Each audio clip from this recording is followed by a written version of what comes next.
করছি আজকের সংবাদ। জাতীয় সড়কে পথ দুর্ঘটনা যেন পিছু ছাড়ছে না। প্রতিনিয়ত পথ দুর্ঘটনা লেগে রয়েছে 16 নম্বর জাতীয় সড়কে রূপনারায়ণপুর থেকে সোনাকনিয়ার মধ্যে। বুধবার সকালে দাঁতনের মনোহরপুর বাসস্ট্যান্ডে একটি 4 চাকা গাড়ির ধাক্কায় আহত হলেন 6 জন পথচারী। তাদেরকে প্রথমে দাঁতন গ্রামীণ হাসপাতাল ও সেখানে কয়েকজনের অবস্থা আশঙ্কাজনক হওয়ায় তাদেরকে অন্যত্র পাঠানো হয়েছে। এই ঘটনার পরে আতঙ্ক ছড়িয়ে পড়ে সারা এলাকা জুড়ে।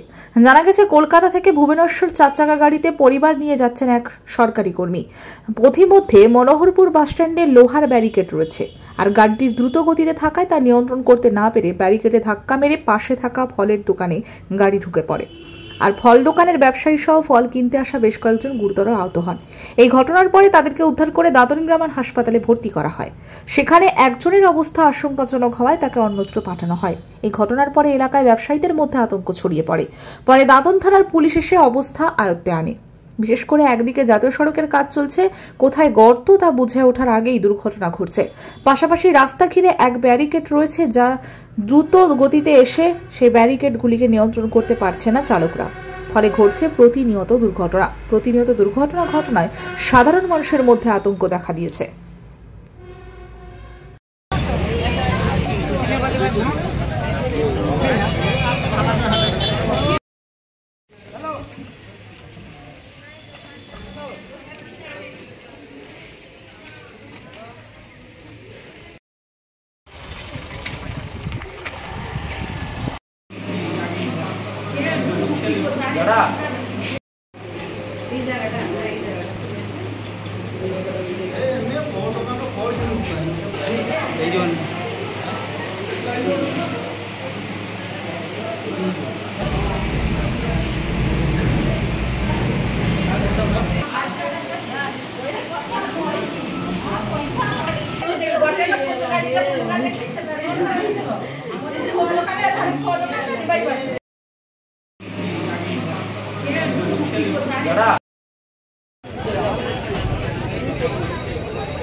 এক পঞ্চম শ্রেণীর ছাত্রের মৃতদেহ উদ্ধার করল দাঁতন থানার পুলিশ। জানা গেছে, পঞ্চম শ্রেণীর ছাত্র দেবজিৎ চন্দ্র এই দিন দুপুরে নিজের বাড়ির বাথরুমে স্নান করতে যায়, আর বাথরুম থেকে বেরোতে দেরি হওয়ায় পরিবারের সদস্যরা দেখেন গলায় গামছা জড়িয়ে সে ফাঁস লাগিয়ে আত্মহত্যা করেছে। তবে কি কারণে তার আত্মহত্যা তা পরিষ্কার নয়। ছেলের বাবার বক্তব্য, স্বাভাবিকভাবে ছেলে এই দিন পড়াশোনা করার জন্য বসেছিল, এমনকি একটি ভাঙা মোবাইল চার্জ দিয়ে বলে দেখো তো চলছে। তারা বাবা সেই মোবাইল রেখে তাকে পড়াশোনা করতে বলেন। তারপরে তার ছেলে বলে তার খিদে পেয়েছে, স্নান করে আসার পরে খাওয়ার কথা, কিন্তু তার ছেলের আর ফিরে এলো না। এই ঘটনার শোকের ছায়া পরিবারে। কি কারণে পঞ্চম শ্রেণীর ছাত্র আত্মহত্যার পথ বেছে নিল তা নিয়েও নানা প্রশ্ন দেখা দিয়েছে।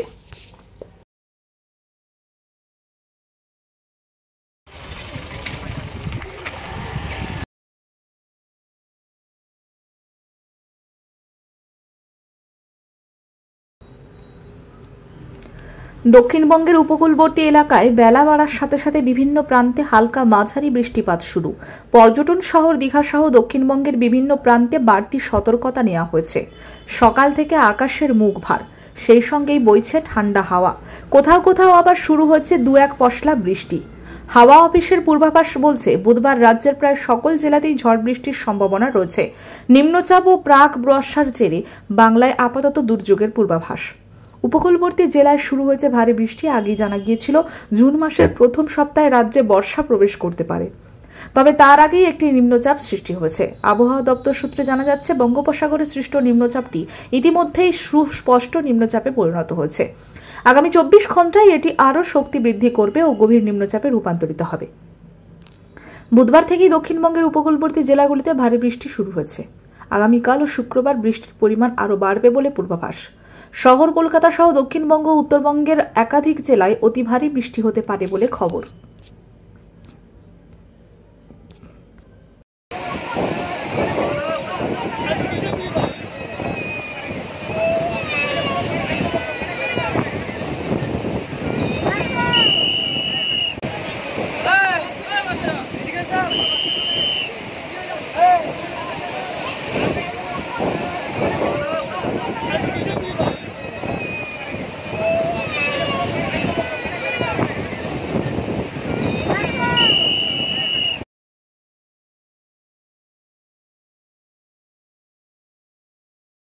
পশ্চিমবঙ্গ রাজ্য সরকারের এসসি এসটি ওবিসি কর্পোরেশনের চেয়ারপারসন অনন্যা চক্রবর্তী ঝাড়গ্রামের জাম্বনি ব্লকের টুলিবর কার্মি সরেন হাই স্কুল পরিদর্শন করলেন।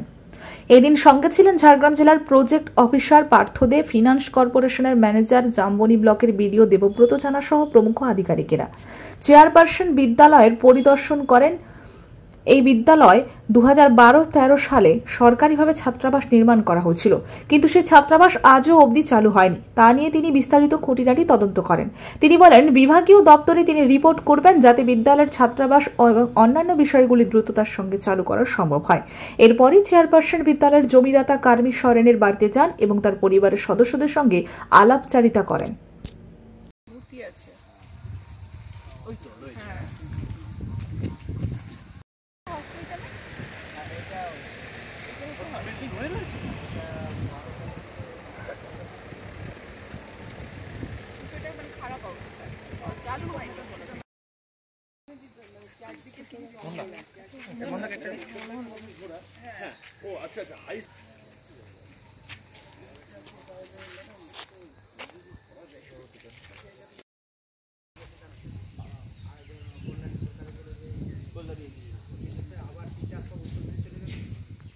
স্যার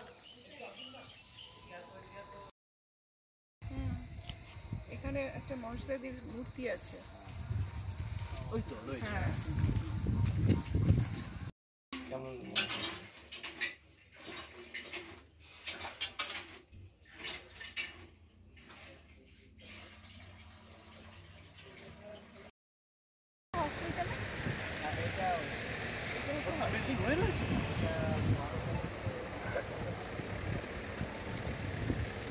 খারাপ অবস্থা, চালু হয়নি।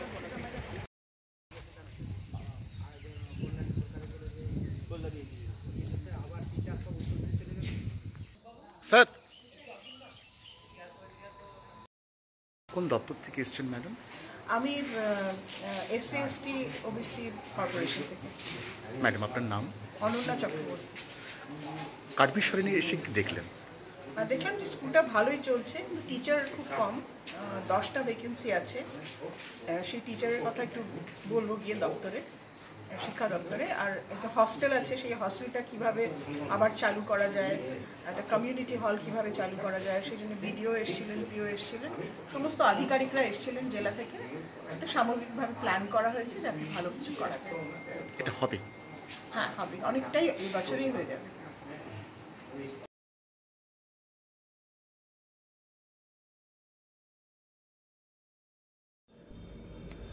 গ্রীষ্মকালীন রক্তের সংকট দেখা যায়, তার জন্য বিভিন্ন সরকারি সংস্থার পক্ষ থেকে এই সময় তারা রক্তদান শিবিরের আয়োজন করেন। জেলা পুলিশের নির্দেশ মতো প্রতিটি থানা এলাকায় রক্তদান শিবিরের আয়োজন চলছে। সেই মতো বুধবার দাঁতন থানার পক্ষ থেকে একটি স্বেচ্ছায় রক্তদান শিবিরের আয়োজন করলেন দাঁতন হাই স্কুলে। রক্তদান শিবিরে সিভিক ভলান্টিয়ার সহ পুলিশ কর্মীরা রক্তদান করেন। হাজির ছিলেন মহকুমা পুলিশ আধিকারিক রিপন বাউল, দাঁতন থানার আইসি তীর্থ সারথী হালদার, বিদ্যালয়ের প্রধান শিক্ষক সূর্যকান্তি নন্দ সহ প্রমুখ। এই দিন মোট 50 জন রক্তদান করেন। জেলার প্রায় প্রতিটি থানায় এই রক্তদান শিবিরের আয়োজন করা হয়। তবে শুধু থানা নয়, ব্লক স্বাস্থ্য কেন্দ্রগুলিতেও রক্তদান শিবির চলছে বিভিন্ন স্বাস্থ্য কেন্দ্রে।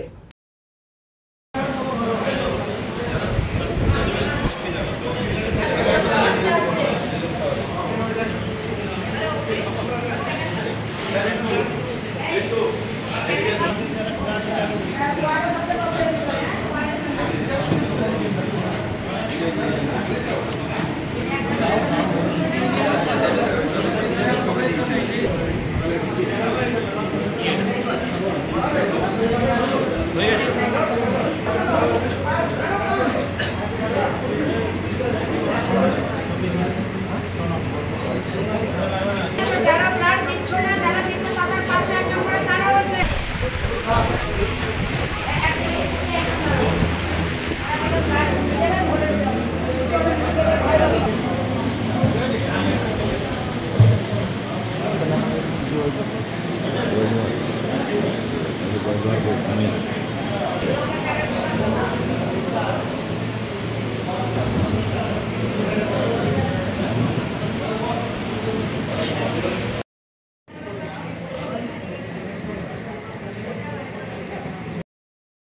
সংবাদ এই পর্যন্ত। নমস্কার।